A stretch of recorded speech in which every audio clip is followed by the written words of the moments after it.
3 kilometres to go, and I hope you're not getting seasick with the choppy waters down there, nor in fact your mind getting blown for those who've been watching our live coverage today to try and work out what the hell's going on this stage 6 of the Tour of Italy, going in from Cuneo to Varese. 191 kilometres in all, that's 150 miles of racing. We started with 182 riders, 1 retired, but behind this leading group of what was at one time 12 men at one time, the main bunch seemed to have given up the chase. The gap then hovering round about the 5.5 to 6 minutes, and the pink jersey will certainly go to the man in pink here, Jens Heppner, but who'll win the stage? Whilst behind us back there, well, we're watching him now. In fact, I'm not quite sure whether the breakaway group, the twosome down the road, are likely to have survived this particular action, but certainly we could be seeing an unusual day today as the riders wend their way in reverse direction. If you've been watching our coverage of the Milan-San Remo, you will have seen the riders come the other way from right to left rather than left to right on the run-in to that race which is won by Cipollini this year, that started out his superb season. He went on to win things like the Game Bubblegum, and here we can see that group then. They're down to 2, 4, 6, 8 riders left now at the moment, and a rather choppy, nasty day, not the sort of day that you go out there and put the knotted hanky on your heads and strip off down to your underpants or go swimming in the water, which is only modestly warm, because it's not been a nice start to the summer in Europe at all, and particularly down if you're in the Mediterranean and further away down towards Spain. It's been chucking it down with rain, and we had all sorts of problems with the sea washing out the sand into the midst of the Mediterranean. That's it. So 2 kilometres to go, and suddenly we're having the whole this. I just do not understand what on earth is going on. This is an unbelievable situation now. Salvadelli's been sent off down the road. Gotti was doing a bit of a trip off the front too as well. We're looking at the riders who, I say, in this race, 5Ks to go. He's gone off the front then. Salvadelli, second behind Gotti in 1999 in the Tour of Italy, has gone off down the road. 4 minutes, so he's not going to catch them, but they've sent him off down the road. Garzelli in the pink jersey has not been too bothered. If the cameras go back, in fact, I think what's going to happen, they'll stay with this group now, running in towards the sprint finish, and then go back and see what's happened to the mishmash of the chasing group, which have had a chat amongst themselves somehow, and I think the organisation might have a few sharp words to say to the team manager about what has gone on so far, because it does seem very odd what has happened in the way in which this group has not been chased down, and in which the main group has also allowed 1 rider from each team to go to the front, and they've allowed now, I use that word allowed, by the way, because Salvadelli's gone off the front and nobody seems to be too bothered about getting him back. And why would Salvadelli go down the road when he's only going for maybe 13th place, and this lot here are going to go for the stage victory? Salvadelli's gone down the road. There's some reason why they sent him down the road and not chased him. More of that and on. Let's get back then to the branch sprint coming uphill, what's left of the main pack then sprint, and it looks like Lombardi might be in there to get the victory, because he, to me, is the best of the sprinters next to Vizioso as they start to go. Well, Popiev might have a little bit of go then. Piccoli, yeah, he's pretty quick, but let's see. Piccoli on the front now trying to have a go, but Piccoli I don't think is going to get it, because Lombardi starts to go here. Lombardi comes off the wheel and starts to go for this one, and Lombardi, has he got it? And Lombardi surely has got to be the man who's going to win this one, and just rewards what he's done for Cipollini. But Lombardi gets the stage, certainly goes to Lombardi, and just rewards for a man who's worked so hard for Matteo Cipollini to take the stage then into Varese. 191 kilometres, but there's more races than one being run here. The other check is going to be back towards the main group, which is way out of contact at the moment. It's whether Heppner, who was 1 minute and 32 seconds down this morning on the pink jersey, takes the pink. I'm pretty certain that's going to happen to him, but as now we see Salvadelli here is going off down the road, being allowed a certain amount of freedom from the main group. For some reason they don't seem to want to chase him down either. There's a lot of fish to fry in this one, which we know not of. Salvadelli is not up there on the overall classification really to trouble the bigs, although he's been there in second spot on the general classification when we finished in Milan in 1999, and now he's been allowed to go off down the road there. Well, Grabs, certainly confirmation coming out of the headphones that Lombardi, Mazzoli and Gratz seems to be into third spot, but that will get on our screen shortly as Salvadelli heads off down here, looking very determined indeed, and hammering himself into the ground for what will certainly lift him a little bit on the general classification. But again, it's being done without a furious chase from the rest of the main pack. Well, Garzelli looks like he's going to lose that pink jersey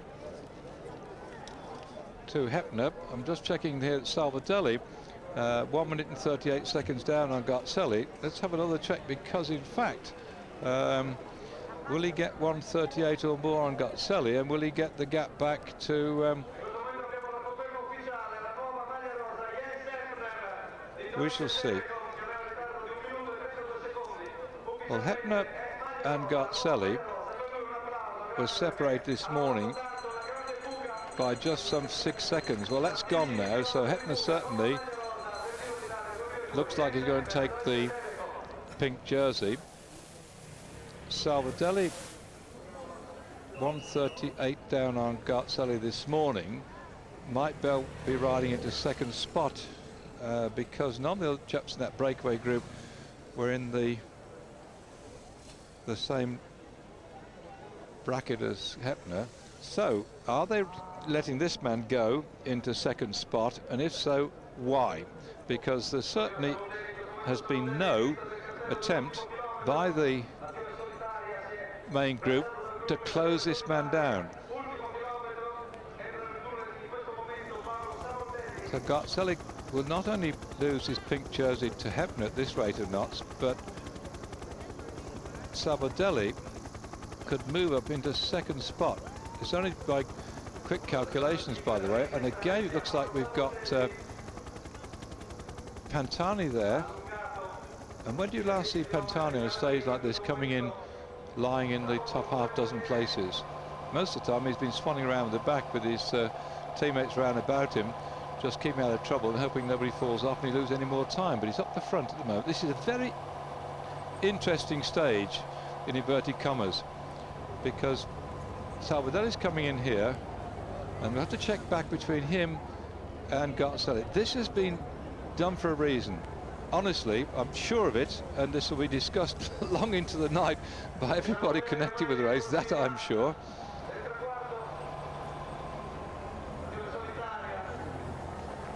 Right, let's get his gap, and then we can go down to the main pack when he comes in. He's riding with a certain amount of venom. He's going like stink. He's doing it for a reason. He could have gone back in there in that main pack. They let him go. They could have chased him down.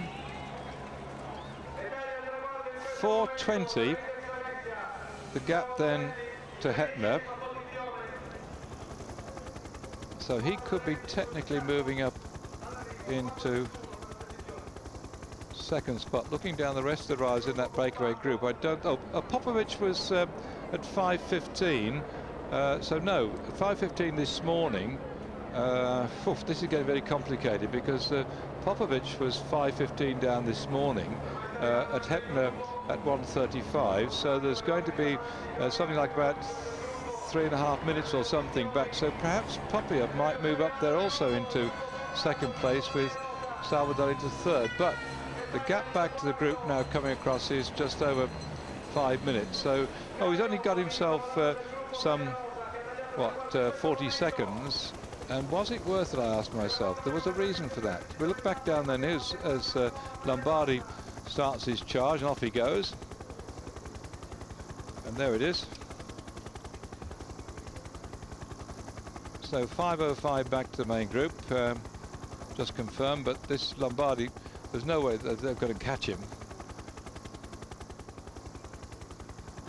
The first bloke to congratulate him will certainly be Cipollini. He'll say, "Well done, mate. That's just reward for the work he does." Mazzolini back into second spot and Grabs there into third. So for Lombardi, gosh, he's been a great helper over the years, and I suppose even if Zabel's watching this one on telly back at home. Now let's see if we're going to get this one on our headphones. Just a minute. No, the interview's not coming over here because see that massive microphones. The Eurosport one doesn't seem to be stopped up his nose yet. Otherwise, we'd have got the story there too as well. But we haven't got that. No doubt we'll get the interviews later on for you. Wait, what, 5:15. I think we're running slightly a bit ahead of schedule before we go on to the next programme. Following on behind this on Saturday afternoon, we've got tennis from Rome with Simon Breed and Joe Dury. That's due to start, I think, about 5:30 Central European time. That's 4:30 for those you're watching on British Eurosport. I think we've got a Eurosport news flash coming up after this, but no doubt they will talk a bit more about the problems of the dope tests in this race so far. But we're looking down there, the running order of finish with Lombardi getting his victory, and this beautiful bay yet again. It's a place where normally height of summer people are out there enjoying the Mediterranean suns and going out and enjoying too the delightful food and wine, and that nice little road across the back. That's the way in which you can drive along here. But if you ever come out to watch, it's Lombardi. If you ever come out to watch the Milan-San Remo, stick whatever you do to the autobahn or the main auto route that goes, you saw in the background there. Don't go down into the coast road, which I've done many times in the past. It's not so bad for the Tour of Italy, but certainly on things like the Milan-San Remo, it can be rather difficult indeed. Right, Lombardi then getting the stage victory for the Acqua Sapone team.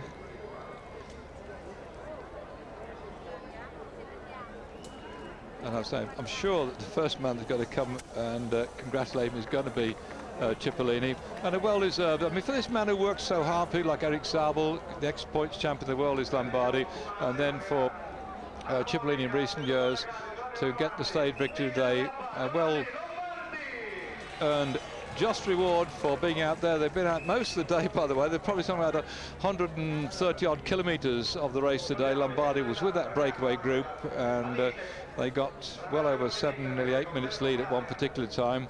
Not a good day, by the way, as you can see, for sunbathing, but if you want a cheap deck chair, I'm sure this is the day to come down and ask for one down here. Salvador, there you are. You see just coming in here, Salvador, 4 minutes and 21 seconds down.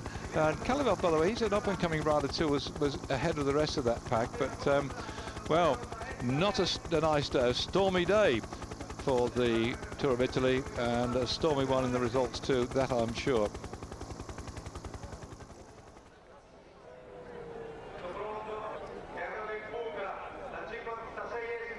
I'll just wait to hear what's happening with the pink jersey, because it certainly looks as if Hepner's like to find himself up there. Confirmation should be coming up shortly, and yes, there it is then, ahead of Garzelli. And Popovic, who was in that breakaway group too, has gone up into third spot. Coccioli, Mazzoloni, Vicioso. Now, look at that lot. That has turned it upside down, except for Casagrande and Salvadelli, who managed to move himself up there into 8th spot by going away towards the end of it. That's the most unusual general classification. Who would have predicted it way back as at this morning or yesterday or anywhere else? Because it's just something completely unusual. Oh, by the way,